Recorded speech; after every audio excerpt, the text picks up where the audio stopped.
Tonton video ini sampai selesai agar Anda tidak gagal paham.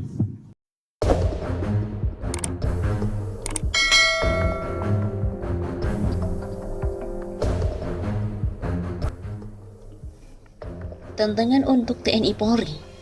KKB menulis surat untuk tentukan medan perang.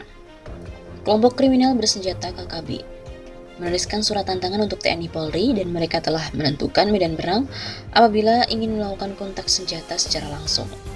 Dalam surat itu, KKB yang mengatasnamakan diri sebagai Tentara Pembebasan Nasional Organisasi Papua Merdeka atau TBNOPM bertanggung jawab atas penembakan terhadap Prada Ginanjar di Kampung Mamba, Kabupaten Intan Jaya, Papua. Surat dengan kop yang bertulis tangan itu juga menyertakan nama-nama komandan mereka, serta stempel berwarna biru. Di badan surat, KKB mengatakan sudah menyiapkan medan perang melawan pasukan TNI Polri di wilayah Sugapa. Dokumen ini ditujukan untuk personel gabungan TNI Polri yang berada di Kabupaten Intan Jaya. Belum diketahui pasti kapan waktu untuk tantangan perang tersebut. Surat tantangan yang menyatakan perang ini didapati oleh personel TNI Polri usai melumpuhkan 3 anggota KKB di Kabupaten Intan Jaya, Papua pada hari Senin 15 Februari kemarin.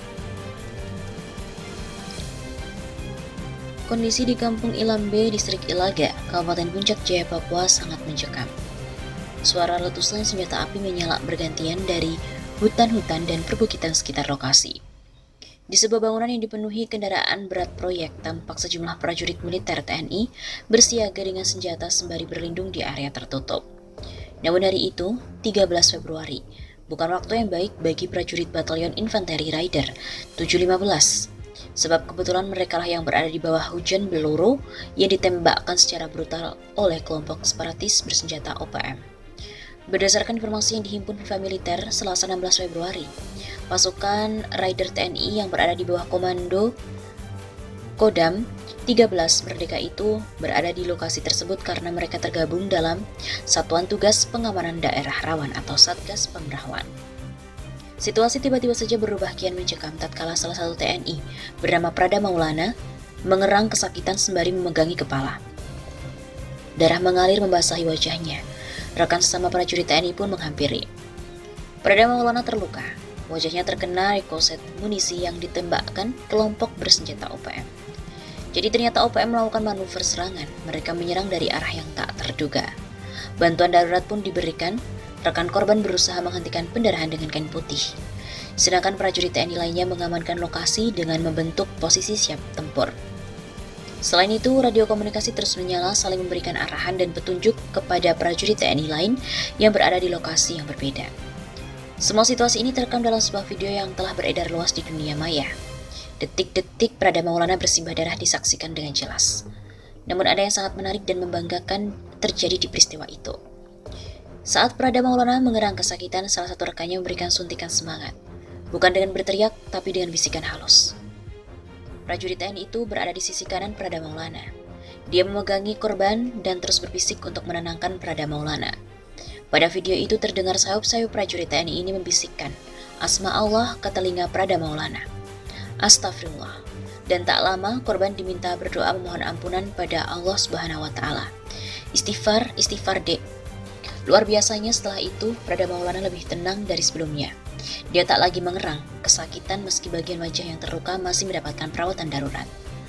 Perlu diketahui pasukan Yonif Rider 715 mulai bertolak meninggalkan markas mereka di Motilango, Kecamatan Anggrek, Kabupaten Gorontalo Utara pada Senin 16 November. Mereka berangkat ke Papua dengan menumpangi kapal perang KRI Teluk Paringi 539 milik TNI Angkatan Laut.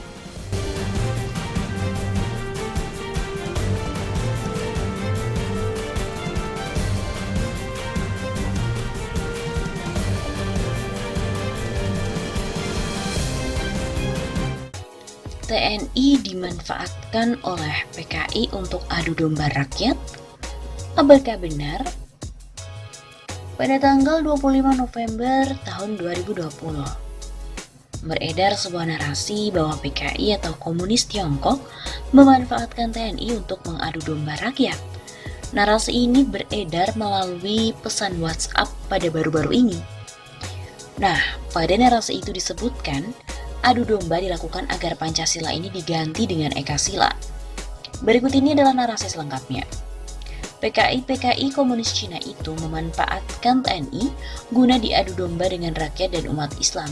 Kalau PKI itu sudah berhasil visi misinya, maka akan diganti Pancasila itu dengan Ekasila, Trisila. Itu yang mereka harapkan. Tidak ada PKI komunis itu ikhlas dalam berjuang. Mereka mengendaki NKRI jadi Indochina. Kalau Islam berjuang itu ikhlas, sadarlah wahai bangsaku. Habib Rizik itu aset negara yang bisa mempersatukan umat. Hanya PKI jongos penjilat pantat Cina yang rapuh membuat kegaduhan. Camkan itu. Orang alim itu kepercayaan Allah di muka bumi. Dari penelusuran, redaksi Medcom klaim bahwa PKI memanfaatkan TNI untuk adu domba rakyat itu tidak berdasar. Faktanya TNI selalu bekerja untuk menjaga persatuan dan kesatuan bangsa. Beberapa waktu lalu Panglima TNI Marsikal Hadi Cahyanto muncul melalui sebuah video singkat. Pada video itu, Hadi pun didampingi Pangkostrat Lejen Eko Margiono, Komandan Kopsus TNI Majen Richard TH Tampu Bolon, kemudian Danjen Kopassus Majen Muhammad Hasan, dan Komar Majen Marswartono, dan juga Komandan Korpakas Marsda Eris Widodo. Marsikal Hadi juga menegaskan seluruh prajurit TNI merupakan alat utama pertahanan negara. Karenanya TNI tidak akan membiarkan musuh yang berupaya melakukan ancaman terhadap bangsa Indonesia. Saya ingin menyampaikan kembali pentingnya persatuan dan kesatuan dalam menjaga stabilitas nasional. Untuk itu jangan kita biarkan persatuan dan kesatuan bangsa itu hilang, begitu kata Hadi. Setelah video itu beredar, Pangdam Jaya Majen Dudung Abdurrahman melakukan sejumlah langkah, di antaranya adalah menurunkan sejumlah baliho yang dianggap meresahkan masyarakat. Dudung mendengar suara penolakan dari sejumlah pihak. Alih-alih berhenti, Dudung malah menginjak gas lebih kencang.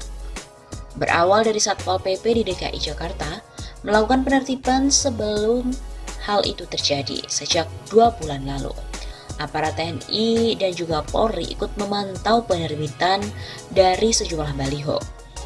Namun, petugas lapangan diadang atau dihalangi oleh masyarakat tertentu. Petugas dipaksa untuk memasang baliho kembali. Dudung pun kecewa. Pasalnya masa itu mengingkari atau meremehkan eksistensi dan juga tugas pokok Satpol PP. Alhasil TNI pun turun tangan. Sejumlah personel di bawah komandonya pun langsung menertibkan sejumlah baliho. Di sisi lain, sempat beredar bahwa aksi Dudung tanpa perintah langsung dari Panglima TNI Marsikal Hadi Cahyanto. Namun Panglima TNI sejatinya mendukung langkah Dudung itu. Tentunya, Panglima TNI akan mendukung semua tindakan yang dilakukan Pangdam Jaya atas dasar pertimbangan di lapangan tersebut. Begitu kata Kepala Puspen TNI Majen TNI Ahmad Riyad. Ahmad juga menegaskan penertiban dari baliho tak perlu perintah langsung dari Panglima. Pasalnya penertiban baliho itu merupakan hal teknis dari sisi operasional di lapangan. Lagi pula, baliho yang dicopot tidak hanya terkait pada satu kelompok saja seperti FPI, akan tetapi semua baliho yang dinilai ilegal. Katanya, ketika ada poster-poster lain yang tidak sesuai dengan aturan, dengan Kapolda Metro Jaya akan diturunkan. Begitu kata Dudung. Anggota Komisi 1 TB Hasanuddin juga mengapresiasi langkah TNI. Sebab langkah itu merupakan upaya untuk menghindari konflik di tengah masyarakat. Sehingga kesimpulannya, bahwa PKI memanfaatkan TNI untuk mengadu domba rakyat itu tidak berdasar. Faktanya TNI selalu mengingatkan pada masyarakat untuk menjaga persatuan dan kesatuan. Informasi ini termasuk dalam kategori jenis misleading content atau konten yang menyesatkan.